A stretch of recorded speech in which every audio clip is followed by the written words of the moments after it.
কুয়াশা, মেঘ, সাবানের ফেনা এ সমস্ত পদার্থ কি দিয়ে তৈরি? জামা কাপড় নোংরা হলে আমরা সাবান দিয়ে কেন পরিষ্কার করি? এই প্রশ্নেরই উত্তর আজকে আমরা খুঁজব। আলোচনার বিষয় পদার্থের কলয়ডীয় অবস্থা। আর পদার্থের কলয়ডীয় অবস্থা নিয়ে যে বিজ্ঞানীর অবদান অনস্বীকার্য তার নাম টমাস গ্রাহাম। টমাস গ্রাহাম, যাকে কলয়েড রসায়নের জনক বলা হয়। পার্চমেন্ট কাগজ বা উদ্ভিজ্জ প্রাণীজ যে ঝিল্লি, এই পার্চমেন্ট কাগজের ভিতর দিয়ে কোনো একটা পদার্থের জলীয় দ্রবণ অতিক্রম করতে পারা না পারার উপর ভিত্তি করে টমাস গ্রাহাম পদার্থকে দুটো ভাগে ভাগ করেন, ক্রিস্টালয়েড ও কলয়েড। যে সমস্ত পদার্থ পার্চমেন্ট কাগজ অতিক্রম করতে পারে তাদেরকে বলা হয় ক্রিস্টালয়েড, আর যারা পার্চমেন্ট কাগজ অতিক্রম করতে পারে না তাদেরকে বলা হয় কলয়েড। এরকম ক্রিস্টালয়েড পদার্থের উদাহরণ যেমন NaCl এর জলীয় দ্রবণ,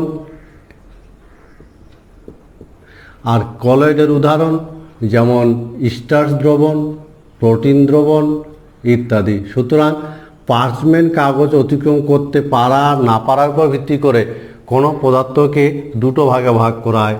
NaCl এর জলীয় দ্রবণ যেমন ক্রিস্টালয়েডের উদাহরণ, আবার স্টার্চ, প্রোটিন এরা হলো কলয়েডীয় দ্রবণ। আমরা দেখব NaCl এই যৌগটাকে যদি জলে যুক্ত করা হয় তাহলে সেটা ক্রিস্টালয়েডের মতন আচরণ করে। আবার NaClকে যদি আমরা বেনজিনে যুক্ত করি, তাহলে সেটা কলয়েডের মতন আচরণ করে। তাহলে বলো তো NaCl কি হবে, ক্রিস্টালয়েড না কলয়েড? আমরা তো এটা বুঝলাম যে সমস্ত পদার্থের জলীয় দ্রবণ পার্চমেন্ট কাগজ অতিক্রম করতে পারে তারা ক্রিস্টালয়েড, যে সমস্ত পদার্থের জলীয় দ্রবণ পার্চমেন্ট কাগজ অতিক্রম করতে পারে না তাদেরকে বলা হয় কলয়েড। NaCl যদি জলে যুক্ত করে দ্রবণ তৈরি করা হয় তাহলে সেটা ক্রিস্টালয়েডের মতন আচরণ করে। আবার NaClকে যদি আমরা বেনজিনে দ্রবীভূত করে দ্রবণ তৈরি করি তাহলে সেটা আবার কলয়েডের মতন আচরণ করে। তাহলে বলতে পারবে NaCl কি হবে, কলয়েড না ক্রিস্টালয়েড? আমরা এক্ষেত্রে কিন্তু এরকম একটা সিদ্ধান্তে আসতে পারি যে NaCl কলয়েড ক্রিস্টালয়েডও নয়, অর্থাৎ কলয়েড কোনো বিশেষ শ্রেণীর পদার্থ নয়, এটা একটা পদার্থের অবস্থা মাত্র। কারণ শর্তের পরিবর্তন ঘটালে একই পদার্থ কখনো কলয়েড কখনো ক্রিস্টালয়েডের মতন আচরণ করে। NaClকে জলে দ্রবীভূত করলে প্রকৃত দ্রবণের ন্যায় আচরণ করে বা ক্রিস্টালয়েডের ন্যায় আচরণ করে, আবার NaClকে বেনজিনে দ্রবীভূত করলে সেটা কলয়েডের মতন আচরণ করে। সুতরাং কলয়েড কোনো বিশেষ শ্রেণীর পদার্থ নয়, এটা একটা পদার্থের অবস্থা মাত্র। আমরা দুটো টার্ম পড়ব, বিস্তৃত দশা আর বিস্তার মাধ্যম। যে দশাটা বিস্তার মাধ্যমে মিশে থাকে, ছড়িয়ে থাকে, যে দশা বিস্তার মাধ্যমে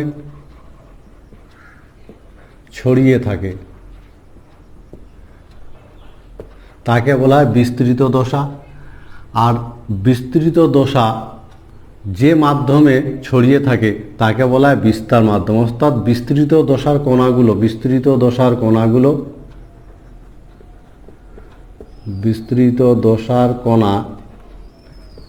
যে মাধ্যমে ছড়িয়ে থাকে তাকে বলা হয় বিস্তার মাধ্যম। যেমন আমরা যদি এখানে জলীয় দ্রবণ নিই, জল নিলাম এবং এর মধ্যে সালফার যুক্ত করলাম, সালফার পাউডার, তাহলে এক্ষেত্রে সালফারটাকে বলা হবে বিস্তৃত দশা এবং যে জলটা একে বলা হবে বিস্তার মাধ্যম। আর এই বিস্তৃত দশা এবং বিস্তার মাধ্যমের ভৌত অবস্থার উপর ভিত্তি করে আমরা কলয়েডকে বেশ কয়েকটি ভাগে ভাগ করি। মনে রাখবে, বিস্তৃত দশা এবং বিস্তার মাধ্যম এর উপর ভিত্তি করে কলয়েডকে বেশ কয়েকটা ভাগে ভাগ করা হয়। যেমন বিস্তৃত দশা,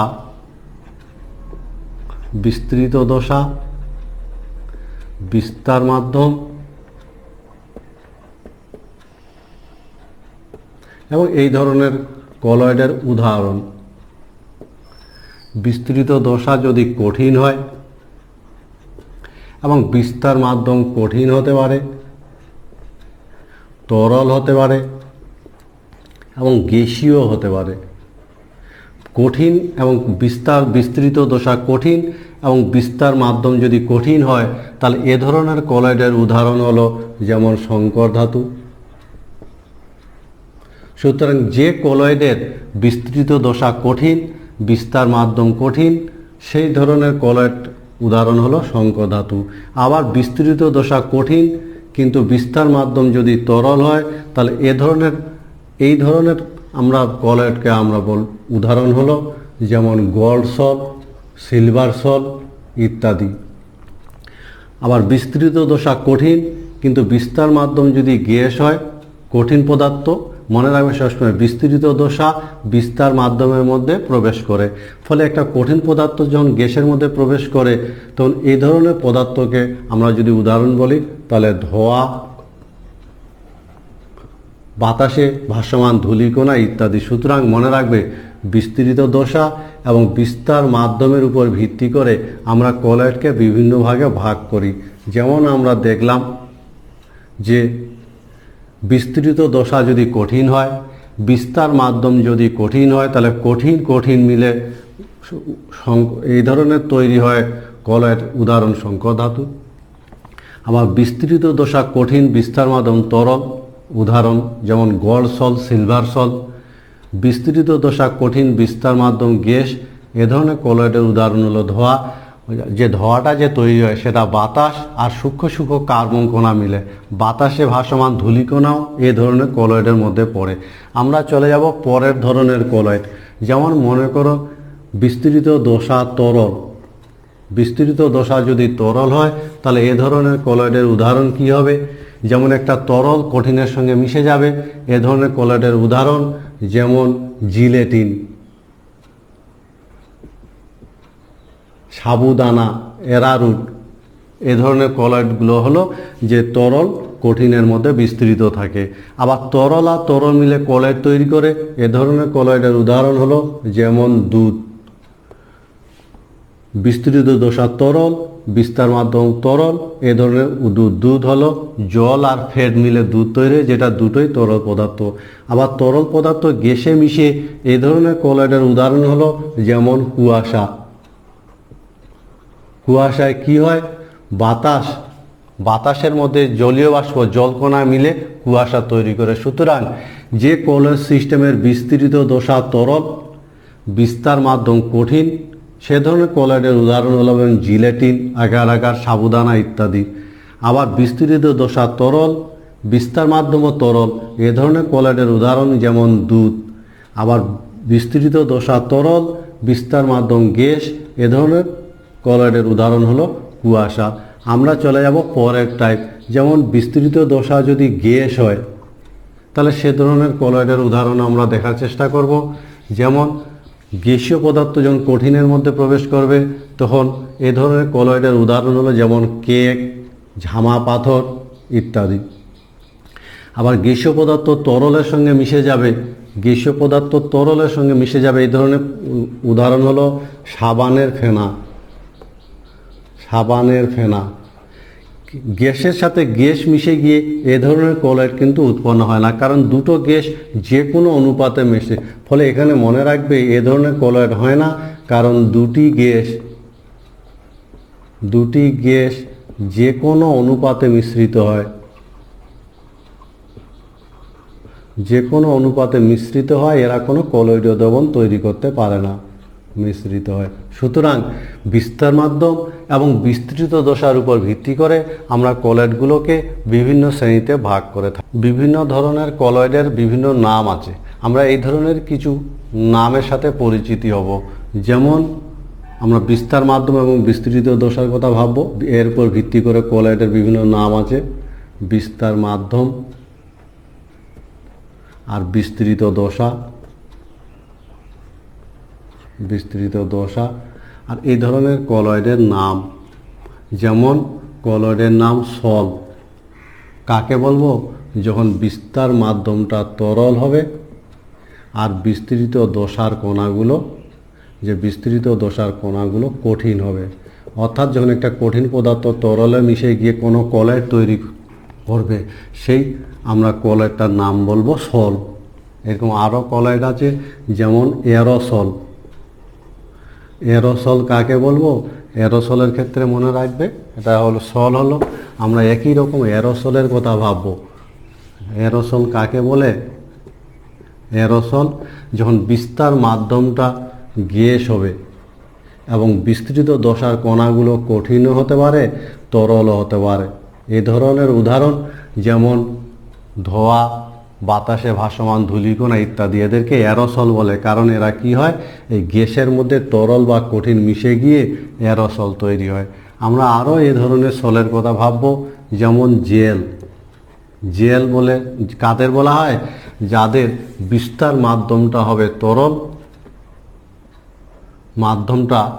বিস্তার মাধ্যমটা হবে কঠিন, আর বিস্তৃত দশা হবে তরল। ফলে যখন একটা তরল পদার্থ কঠিনের সঙ্গে মিশে গিয়ে কলয়েড তৈরি করে, তখন তাকে জেল বলে। যেমন সাবুদানা, এরারুট, এই সমস্ত জায়গায় জলের কণাগুলো ওই সমস্ত পদার্থের মধ্যে প্রবেশ করে। আমরা আরেক ধরনের দেখব, যাকে বলা হয় ফর্ম। ফর্ম কাকে বলবো? ফর্ম হলো বিস্তার মাধ্যমটা, এই ফর্মের ক্ষেত্রে মনে রাখবে বিস্তার মাধ্যম সেটা হলো তরল, এবং বিস্তৃত দশা যেটা হলো গ্যাস, একে ফর্ম বলা হবে। গ্যাস তরলে মিশে গেলে এর ফর্ম বলা হবে। আমরা আরও এক ধরনের উদাহরণ দেখব, যেমন বলা হয় যে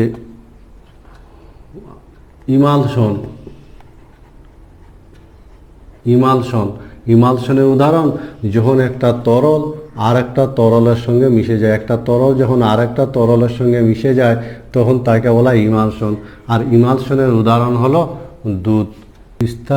বিস্তার মাধ্যমের প্রতি বিস্তৃত দশার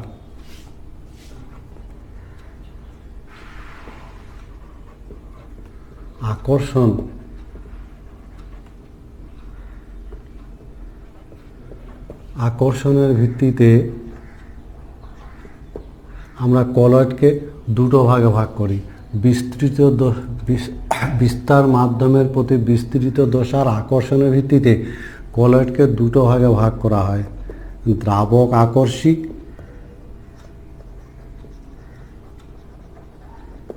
ও দ্রাবক বিকর্ষী।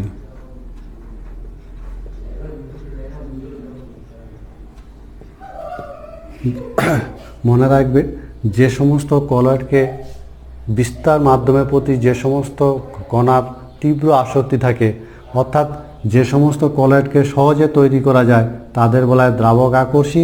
আর বিস্তার মাধ্যমের প্রতি বিস্তৃত দশার আসক্তি যদি না থাকে, তাহলে যে ধরনের কলয়েড তৈরি হয় তাদের বলা হয় দ্রাবক বিকর্ষী। সুতরাং দ্রাবক আকর্ষী কলয়েড বলতে বিস্তার মাধ্যমের প্রতি বিস্তৃত দশার আসক্তির ফলে যে ধরনের কলয়েড উৎপন্ন হয়, আর বিস্তার মাধ্যমের প্রতি বিস্তৃত দশার আসক্তি না থাকার ফলে যে ধরনের কলয়েড তৈরি হয় তাদের বলা হয় দ্রাবক বিকর্ষী। দ্রাবক আকর্ষী কলয়েডের উদাহরণ যেমন স্টার্চ, সেলুলোজ ইত্যাদি। দ্রাবক বিকর্ষী কলয়েডের উদাহরণ যেমন গোল্ড সল, সিলভার সল ইত্যাদি। ফলে দ্রাবক আকর্ষীকে অনেক সময় ইংরেজিতে আবার লায়োফিলিক বলা হয়, আর দ্রাবক বিকর্ষীকে লায়োফোবিক বলা হয়। এর মধ্যে বিস্তার মাধ্যম যদি জল হয়, তাহলে দ্রাবক আকর্ষীকে বলা হয় জলাকর্ষী, হাইড্রোফিলিক, আর দ্রাবক বিকর্ষীকে বলা হয় জল বিকর্ষী, অর্থাৎ হাইড্রোফোবিক। দ্রাবক আকর্ষী এবং দ্রাবক বিকর্ষী কলয়েডের মধ্যে কিছু পার্থক্য আছে। যেমন দ্রাবক আকর্ষী কলয়েড সহজে প্রস্তুত করা যায়, দ্রাবক আকর্ষী কলয়েড সহজে প্রস্তুত হয়, কিন্তু দ্রাবক বিকর্ষী কলয়েড সহজে প্রস্তুত করা যায় না, সহজে প্রস্তুত হয় না। দ্রাবক আকর্ষী কলয়েড স্থায়ী প্রকৃতির হয়, আর দ্রাবক বিকর্ষী কলয়েড অস্থায়ী প্রকৃতির হয়,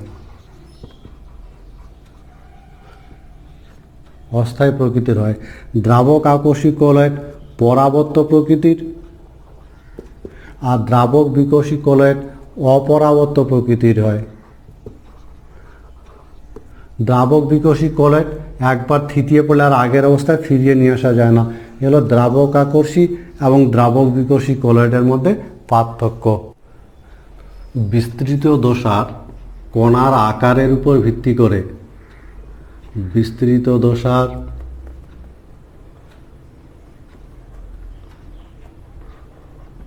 কণার আকারের উপর ভিত্তি করে কলয়েডকে আমরা তিনটা ভাগে ভাগ করি।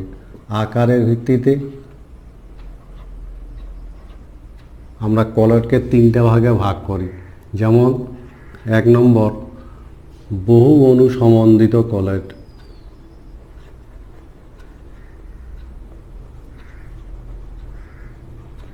বহু অণু সমন্বিত কলয়েড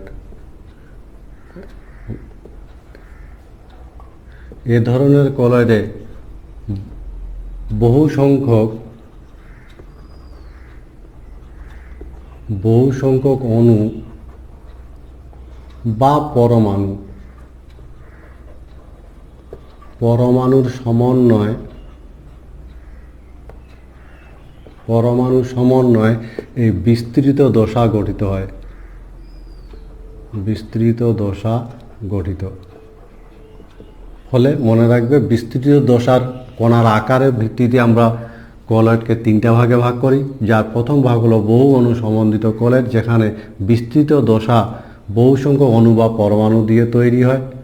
এরা সাধারণত দ্রাবক আকর্ষী। এই ধরনের কলয়েডগুলো দ্রাবক বিকর্ষী জাতীয় কলয়েড হয়।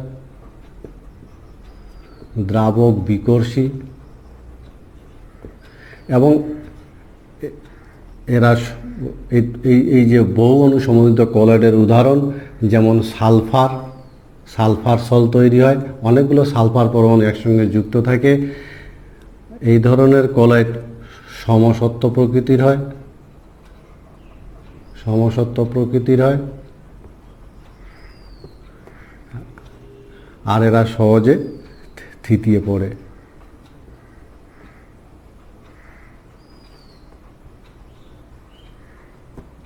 সুতরাং বহু অণু সমন্বিত কলয়েড সেই কলয়েডগুলো বলবো যেখানে বিস্তৃত দশার অনেকগুলো অণু বা পরমাণু বিস্তৃত দশার কণা তৈরি করে বা বিস্তৃত দশাটা তৈরি করে। এরা সাধারণত দ্রাবক বিকর্ষী টাইপের হয়। এ ধরনের কলয়েডের যে উদাহরণ, সেই উদাহরণ যেমন সালফার সল, এরা সমসত্ব প্রকৃতির হয় এবং সহজে থিতিয়ে পড়ে। আর এদের মধ্যে ক্রিয়াশীল বল ভ্যান ডার ওয়ালস আকর্ষণ বল ক্রিয়া করে। ভ্যান ডার ওয়ালস আকর্ষণ বল। আমরা আর দ্বিতীয় ক্যাটাগরি দেখব, যেখানে বৃহৎ আণবিক কলয়েড। দ্বিতীয় ক্যাটাগরি দশার আকারের ভিত্তিতে বৃহৎ আণবিক কলয়েড। বৃহৎ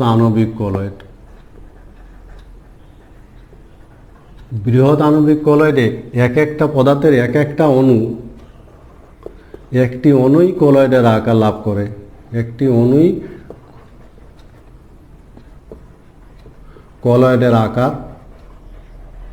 এ ধরনের কলয়েডের উদাহরণ যেমন স্টার্চ, প্রোটিন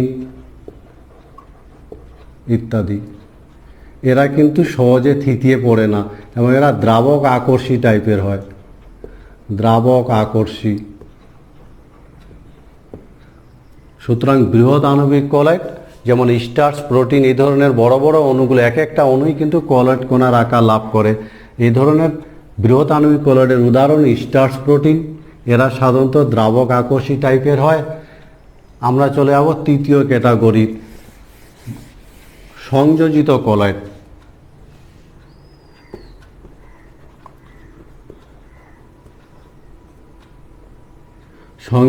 সংযোজিত কলয়েড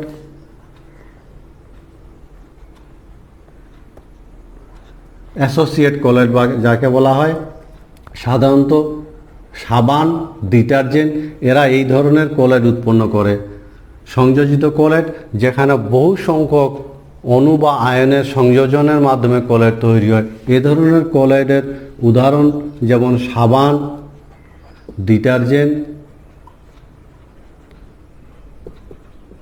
এরা এই ধরনের কলয়েড তৈরি করে।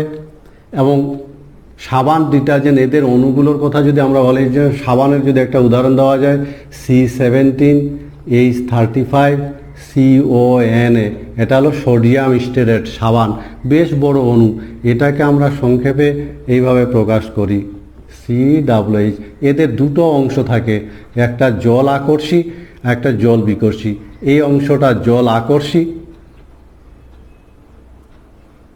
আর এই অংশটা জল বিকর্ষী। জলীয় দ্রবণে এরা বিয়োজিত হয়, আয়ন উৎপন্ন করে। জলীয় দ্রবণে বিয়োজিত হয়, আয়ন উৎপন্ন করবে। এবং এদের দুটো অংশের একটা অংশ হাইড্রোকার্বন অংশটা হলো জল বিকর্ষী। মনে রাখবে যে হাইড্রোকার্বন অংশ সেটা হলো জল বিকর্ষী, আর যে অংশটা আয়নীয় যে অংশটা সেটা হলো জল আকর্ষী। ফলে সাবান ডিটারজেন্ট এদেরকে যখন জলে দ্রবীভূত করা হয়, তারা বিয়োজিত হয়ে যে আয়ন উৎপন্ন করে, সেই আয়নের একটা অংশ জল বিকর্ষী আর একটা অংশ জল আকর্ষী। এদের চিহ্নের সাহায্যে এরকম করে আমরা প্রকাশ করি, যে অংশটা জল বিকর্ষী আর এই অংশটা জল আকর্ষী। ফলে সাবান ডিটারজেন্ট এদেরকে জলে দ্রবীভূত করলে এদের গাঢ় জলীয় দ্রবণে এই আয়নগুলোর কিন্তু সংযোজন ঘটে। ফলে আয়নীয় সংযোজনের মাধ্যমে তারা কলয়েডীয় আকার লাভ করে। এবং আয়নীয় সংযোজনের ক্ষেত্রে হাইড্রোকার্বন অংশটা ভিতরের দিকে থাকে আর জল আকর্ষী নন হাইড্রোকার্বন ধ্রুবীয় অংশটা বাইরের দিকে থাকে। ফলে তারা কিন্তু এইরকম একটা আয়নীয় বলয় তৈরি করে, আয়নীয় সমন্বয় তৈরি করে। এই আয়নীয় জোটকে বলা হয় মিশেল, আর এই মিশেলটা কলয়েডীয় আকার লাভ করে। এ ধরনের কলয়েডগুলোকে বলা হয় সংযোজিত কলয়েড। এই যে আয়নের যে সমন্বয়টা, সেই সমন্বয়টা একে বলা হয় মিশেল। তবে যে কোনো এটাকে মিশেল বলা হয়। সুতরাং সাবান ডিটারজেন্টকে জলে দ্রবীভূত করার ফলে এই সমস্ত পদার্থের অণু ভেঙে আয়নিত হয় এবং আয়নগুলোর সমন্বয়ের ফলে একটা নির্দিষ্ট কলয়েডীয় আকার লাভ করে, যার ধ্রুবীয় অংশটা বাইরের দিকে এবং অধ্রুবীয় হাইড্রোকার্বন অংশটা ভিতরের দিকে থেকে যে আয়নের যে সমন্বয় তৈরি করে, যে জোট, তাকে বলা হয় মিশেল। তবে মনে রাখবে, যে কোনো উষ্ণতায় কিন্তু মিশেল তৈরি হয় না। যে উষ্ণতা ঊর্ধ্বে মিশেল তৈরি হয় তাকে বলা হয় CMC, ক্রিটিক্যাল মিশেলাইজেশন কনসেন্ট্রেশন, অর্থাৎ সংকট মিশেলাইজেশন ঘনত্ব বা গাঢ়ত্ব, একে বলা হয় CMC। এর মান সাধারণত 10⁻⁴ থেকে 10⁻³ মোল পার লিটার হয়ে থাকে। আবার যে কোনো উষ্ণতাতেও কিন্তু মিশেল তৈরি হয় না। যে উষ্ণতার উপরে মিশেল উৎপন্ন হয় সেই উষ্ণতাটাকে বলা হয় ক্রাফট উষ্ণতা। ক্রাফট উষ্ণতা। সংযোজিত কলয়েড গঠনকারী যে কণাগুলো, এই কণাগুলো শরীরের অণুতে দুটো অংশ, একটা ধ্রুবীয় এবং একটা অংশ অধ্রুবীয়। ধ্রুবীয় অংশটা জল আকর্ষী আর অধ্রুবীয় অংশটা জল বিকর্ষী। ফলে সংযোজিত কলয়েড তৈরি করে এরকম কোনো পদার্থকে যখন জলে যুক্ত করা হয়, তখন ধ্রুবীয় অংশটা জলের প্রতি আকৃষ্ট হয় আর অধ্রুবীয় অংশটা জল থেকে দূরে থাকতে চায়। এবং এই সংযোজিত কলয়েড গঠনকারী পদার্থগুলোকে জলে যুক্ত করার ফলে এদের গাঢ়ত্ব বৃদ্ধির সঙ্গে সঙ্গে এদের ধ্রুবীয় অংশটি বাইরের দিকে আর অধ্রুবীয় অংশটি ভিতরের দিকে জমা হতে থাকে।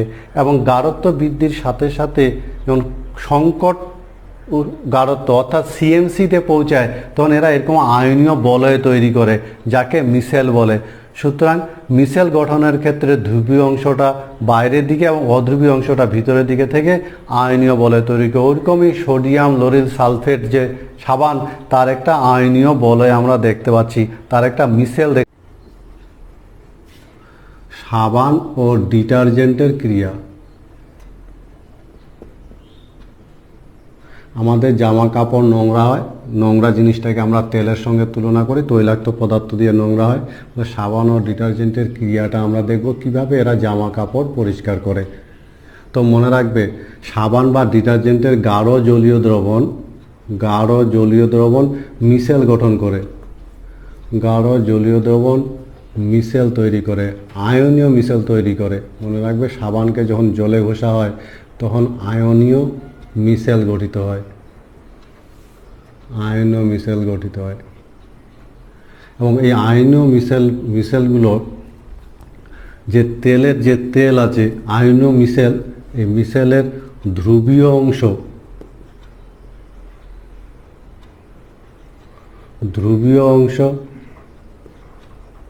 জলে ও অধ্রুবীয় অংশ তেলে দ্রাব্য। অধ্রুবীয় অংশ তেলে দ্রাব্য হয়।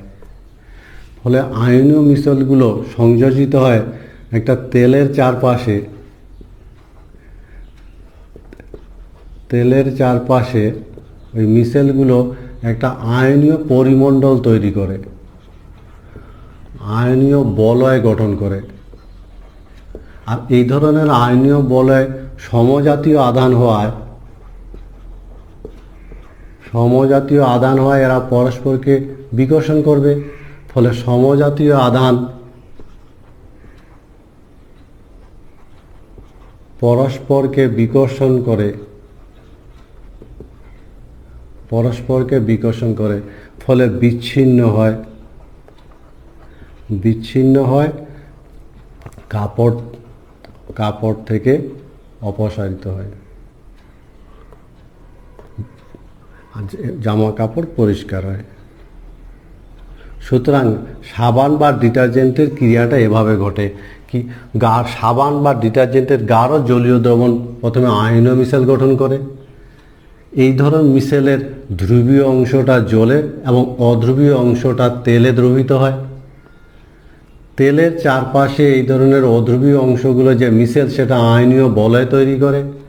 আর সমজাতীয় আয়নগুলোর মধ্যে বিকর্ষণ হওয়া তারা পরস্পর থেকে বিচ্ছিন্ন হয়, তেল সহ পরস্পর থেকে বিচ্ছিন্ন হয় এবং জামা কাপড় থেকে তৈলাক্ত পদার্থটা অপসারিত হওয়ার ফলে জামা পরিষ্কার হয়। এটা সাবান বা ডিটারজেন্টের আমরা ক্রিয়া বলে থাকি। আমরা সাবান ডিটারজেন্টের ক্রিয়া লক্ষ্য করব। জামা কাপড়ে আটকে থাকা নোংরাটার সাথে ডিটারজেন্ট বা সাবান যখন যুক্ত করা হয় তখন তারা সেই নোংরাটার সাথে যুক্ত হয়ে একটা মিশেল গঠন করে এবং সমজাতীয় আয়নগুলোর মধ্যে বিকর্ষণ ক্রিয়া করায় তারা পরস্পর থেকে বিচ্ছিন্ন হয় এবং জামা কাপড় থেকে নোংরাটা দূর হয়। মনে রাখবে, জামা কাপড়ে গায়ে আটকে থাকা নোংরাটা তেল জাতীয় পদার্থ হয় এবং সাবান ডিটারজেন্টের ধ্রুবীয় অংশটা বাইরের দিকে, অধ্রুবীয় অংশটা তেলে দ্রবীভূত হয় এবং মিশেল গঠন করে। এ ধরনের মিশেল গঠিত হওয়ার ফলে সমজাতীয় আয়নগুলো বিকর্ষিত হয় এবং তারা পরস্পর থেকে বিচ্ছিন্ন হওয়ার সময় তেল সহ জামা কাপড় থেকে দূর হয়। এভাবে সাবান ডিটারজেন্ট ক্রিয়া করে। ইমালশন, মনে রাখবে যে কলয়েডের বিস্তার মাধ্যম তরল এবং বিস্তৃত দশাও তরল, সে ধরনের কলয়েডকে বলা হয় ইমালশন। আর এ ধরনের কলয়েডের উদাহরণ হলো দুধ। ইমালশন কিভাবে তৈরি করা হয়? দুটো তরল পদার্থকে মিশিয়ে দিয়ে যান্ত্রিক পদ্ধতিতে যদি ঝাঁকানো যায় তাহলে ইমালশন প্রস্তুত হয়। যেখানে ইমালশনকে আমরা দুটো ভাগে ভাগ করি, জলে তেল জাতীয় ইমালশন, যেমন উদাহরণ দুধ। আবার তেলে জল জাতীয় উদাহরণ, যেমন তেলে জল জাতীয় ইমালশনের উদাহরণ যেমন মাখন। সুতরাং ইমালশন বিস্তার মাধ্যম তরল, বিস্তৃত দশা তরল, দুটোই তরল। এরকম কোনো মাধ্যমকে আমরা বলি ইমালশন। ইমালশন দুরকম হয়, জলে তেল জাতীয় যেমন দুধ, জলের মধ্যে ফ্যাটের কণাগুলো মিশে থাকে। আবার তেলে জল জাতীয়, যেমন আমরা ফ্যাটের মধ্যে জলের কণা মিশে গিয়ে মাখন তৈরি হয়। ফলে ইমালশনকে আমরা দুটো ভাগে ভাগ করি, জলে তেল জাতীয় এবং তেলে জল জাতীয়। এবার ইমালশনের শনাক্তকরণ আমরা কি করে বুঝবো ইমালশন একটা জলে তেল জাতীয় না তেলে জল জাতীয়? আমরা কি করব, যে ইমালশনের যে নমুনা, সেই ইমালশনের নমুনাটা যে আছে ওই নমুনায় আমরা অতিরিক্ত জল যুক্ত করব এবং অতিরিক্ত জল যুক্ত করার ফলে যদি লঘুকরণ যদি ঘটে তাহলে আমরা বলবো সেটা জলে তেল জাতীয়। কারণ আমরা জানি দুধে যদি জল যুক্ত করা হয় তাহলে লঘুকরণ ঘটে।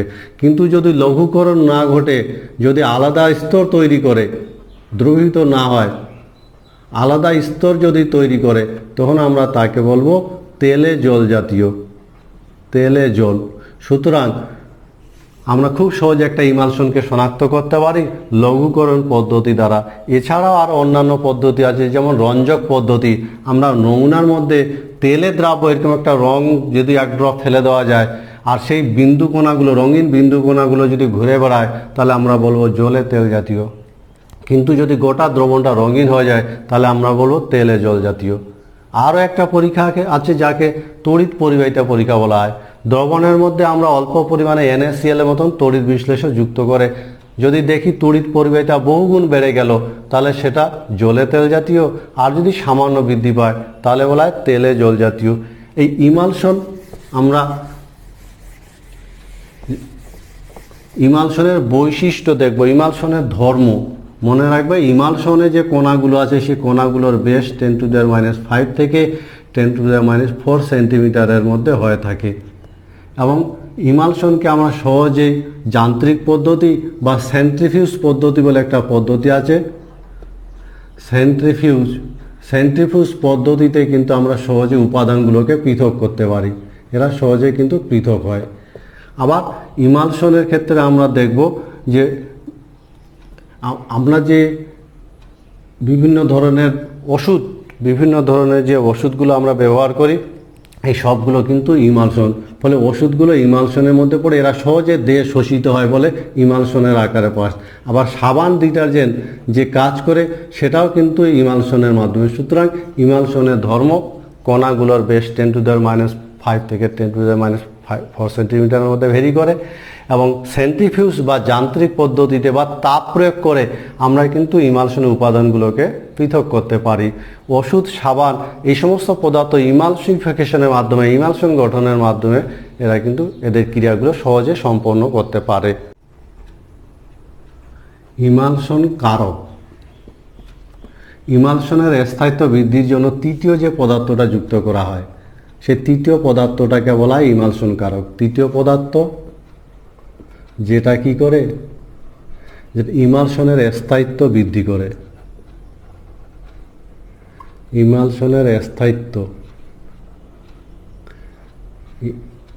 ফলে ইমালশনের স্থায়িত্ব বৃদ্ধি করে যে তৃতীয় পদার্থটা তাকে বলা হয় ইমালশন কারক। যেমন দুধে থাকে কেসিন, দুধে ইমালশন কারক থাকে কেসিন। ফলে যে সমস্ত পদার্থের উপস্থিতিতে ইমালশনের স্থায়িত্ব বৃদ্ধি পায় তাদের বলা হয় ইমালশন কারক। আর ইমালশন প্রস্তুতিতে ইমালশন কারকের যথেষ্ট ভূমিকা আছে। ইমালশন কারকের ভূমিকা মনে রাখবে যে ইমালশন কারকগুলো সাধারণত এরা ডিটারজেন্ট বা সাবান এই জাতীয় পদার্থ হয় যাদের অণুর মধ্যে দুটো অংশ থাকে, একটা জল আকর্ষী, একটা জল বিকর্ষী। ফলে ইমালশন কারক যখন দুটো তরলের মধ্যে যুক্ত করা হয় তখন ইমালশন কারকের ধ্রুবীয় অংশটা জলে দ্রবীভূত হয় আর অধ্রুবীয় অংশটা তেলে দ্রবীভূত। আমরা জানি ইমালশনের দুটো উপাদান, একটাকে জলের সাথে তুলনা করা হয় আর একটাকে তেলের সাথে তুলনা করা হয়।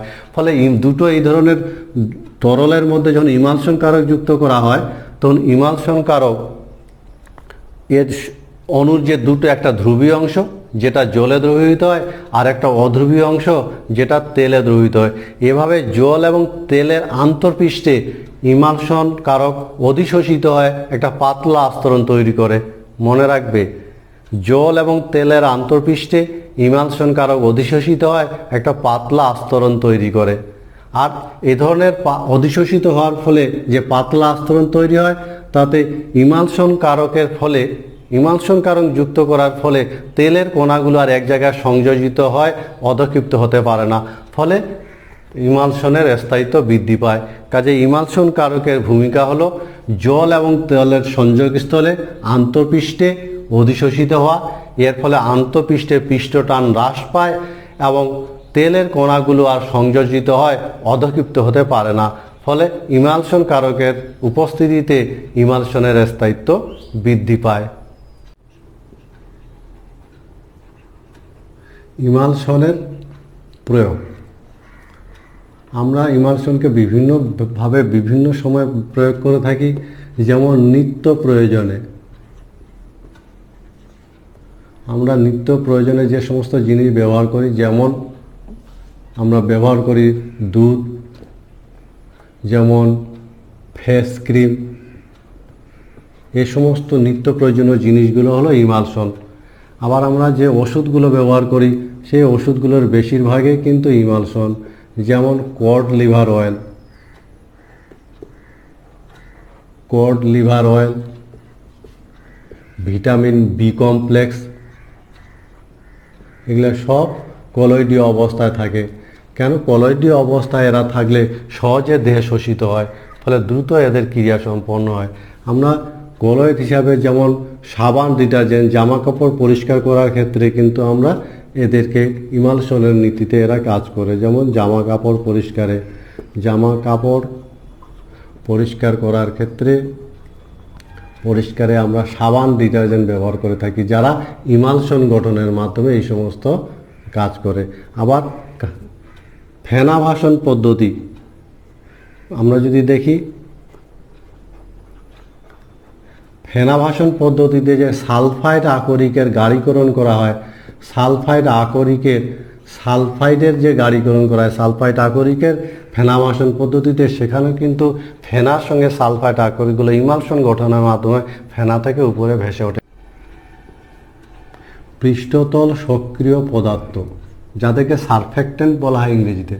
পৃষ্ঠতল সক্রিয় পদার্থ যে সমস্ত পদার্থকে কোনো তরলে যুক্ত করলে তরলের পৃষ্ঠটান হ্রাস করে। মনে রাখবে, যে সমস্ত পদার্থকে কোনো তরলে যুক্ত করলে তরলের পৃষ্ঠটান হ্রাস করে তাদের বলা হয় পৃষ্ঠতল সক্রিয় পদার্থ। আর এ ধরনের পৃষ্ঠতল সক্রিয় পদার্থের উদাহরণ যেমন সাবান, ডিটারজেন্ট ইত্যাদি। সুতরাং যে সমস্ত পদার্থ কোনো তরলে যুক্ত করলে তরলের পৃষ্ঠটান হ্রাস পায় তাদের বলা হয় পৃষ্ঠতল সক্রিয় পদার্থ। আর পৃষ্ঠতল সক্রিয় পদার্থের উদাহরণ সাবান, ডিটারজেন্ট। পৃষ্ঠতল সক্রিয় পদার্থকে আমরা তিনটা ভাগে ভাগ করি: এনায়নিক, কেটায়নিক এবং ও আয়নীয়। আবার পৃষ্ঠতল সক্রিয় পদার্থকে অ্যাম্পিফিলিকও বলা হয়, কারণ পৃষ্ঠতল সক্রিয় পদার্থের যে অণুর গঠনে একটা জল আকর্ষী এবং একটা জল বিকর্ষী অংশ থাকে। যে সমস্ত পদার্থের অণুতে এরকম দুটো অংশ থাকে, একটা জল আকর্ষী এবং একটা জল বিকর্ষী, তাদেরকে অ্যাম্পিফিলিক পদার্থ বলা হয়। সুতরাং পৃষ্ঠতল সক্রিয় পদার্থগুলো আবার অ্যাম্পিফিলিকও। পৃষ্ঠতল সক্রিয় পদার্থকে আমরা তিনটা ভাগে ভাগ করি, যেমন এনায়নিক, কেটায়নিক এবং অআয়নীয়। এনায়নিক পৃষ্ঠতল সক্রিয় পদার্থ কাকে বলবো? যারা জলীয় দ্রবণে বিয়োজিত হয়ে যে আয়নীয় যৌগটা উৎপন্ন করে, সে আয়নীয় যৌগটার যে জল বিকর্ষী অংশটা অধ্রুবীয়, কিন্তু জল আকর্ষী অংশটা ধ্রুবীয়। যেমন আমরা যদি দেখি সাবান C17H35 CONA, একে যদি জলে দেওয়া যায় তাহলে এটা বিয়োজিত হয়, এরকম আয়নিত হবে। এবং এই আয়নের আমরা এই সাবানটাকে সংক্ষেপে এরকম করে লিখি COO। এর এই অংশটা হলো নেগেটিভ, এই অংশটা নেগেটিভ, সেই জন্য একে অ্যানায়নিক আমরা পৃষ্ঠতল সক্রিয় পদার্থ বলে থাকি। মনে রাখবে যে এই অংশটা হলো জল বিকর্ষী, পরীক্ষায় অনেক সময় এটা লিখতে বলে, অংশ চিহ্নিত করতে বলে, আর এটা হলো জল আকর্ষী। ফলে একটা সাবান বা ডিটারজেন্টের যদি জল আকর্ষী জল বিকর্ষী অংশটা দেখাতে বলে তাহলে এরকম করে দেখাতে হবে। ফলে অ্যানায়নিক ডিটারজেন্টের বা অ্যানায়নিক পৃষ্ঠতল সক্রিয় পদার্থের উদাহরণ হলো যেমন সোডিয়াম স্টেরেট, সোডিয়াম পামিটেট ইত্যাদি।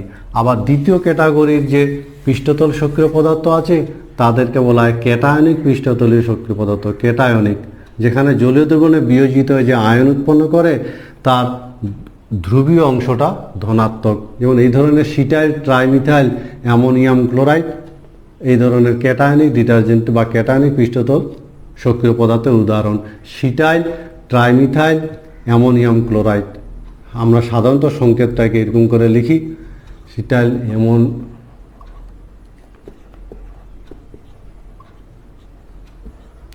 এর এই অংশটা পজিটিভ, সেই জন্য একে ক্যাটায়নিক বলা হয়। আর এই অংশটাকে মনে রাখবে, এটা জল বিকর্ষী অংশ, আর এই অংশটা হলো জল আকর্ষী, আর এটা হলো ক্যাটায়নিক পৃষ্ঠতল সক্রিয় পদার্থের উদাহরণ। Cetyl, trimethyl, ammonium chloride, cetyl, trimethyl, ammonium bromide. আরেক ধরনের আছে যাকে ও আয়নীয় বলা হয়, ও আয়নীয়।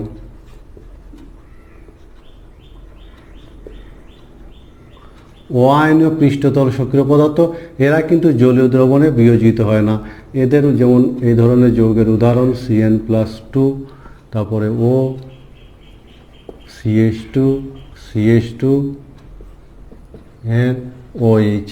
এই অংশটা জল আকর্ষী অংশ, মনে রাখবে ও আয়নীয় ও পৃষ্ঠতল সক্রিয় পদার্থের এই অংশটা হলো জল আকর্ষী অংশ।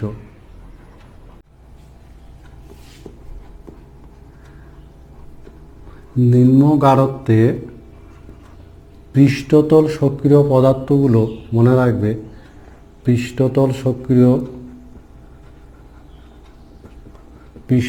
সক্রিয় পদার্থ নিম্ন গাঢ়ত্বে কিন্তু এরা তীব্র তড়িৎ বিশ্লেষের মতন আচরণ করে। তীব্র তড়িৎ বিশ্লেষক, নিম্ন গাঢ়ত্বে পৃষ্ঠতল সক্রিয় পদার্থ তীব্র তড়িৎ বিশ্লেষের মতন আচরণ করে। কিন্তু গাঢ়ত্ব যদি বৃদ্ধি পায়, গাঢ়ত্ব বৃদ্ধি পেলে এর আয়নের সংযোজন হয়, আয়নের সংযোজন ঘটে এবং আয়নের সংযোজনের ফলে সিএমসিতে তারা কিন্তু মিশেল তৈরি করে। আর এই ধরনের মিশেল তৈরি করার ফলে আয়নের সংযোজনের মাধ্যমে সিএমসিতে অর্থাৎ এই গাঢ়ত্বে এদের কিন্তু যেমন অবিশ্রবণ চাপ, যেমন পৃষ্ঠটান, যেমন তুলাঙ্ক পরিবাহিতা প্রভৃতি ভৌত ধর্মের মান সর্বনিম্ন হয়। সুতরাং পৃষ্ঠতল সক্রিয় পদার্থগুলো নিম্ন গাঢ়ত্বের তীব্র তড়িৎ বিশ্লেষের মতন আচরণ করে, কিন্তু গাঢ়ত্ব বৃদ্ধির সাথে সাথে আয়নের সংযোজন ঘটে এবং সিএমসিতে তারা মিশেল তৈরি করার ফলে আয়নগুলোর সংযোজন এতটাই মাত্রায় পৌঁছায় যে তাদের অবিশ্রবণ চাপ, তাদের পৃষ্ঠটান, তাদের তুলাঙ্ক পরিবাহিতার মতন ধর্মগুলোর মান মিনিমাম হয়, অর্থাৎ সর্বনিম্ন মানে পৌঁছায়।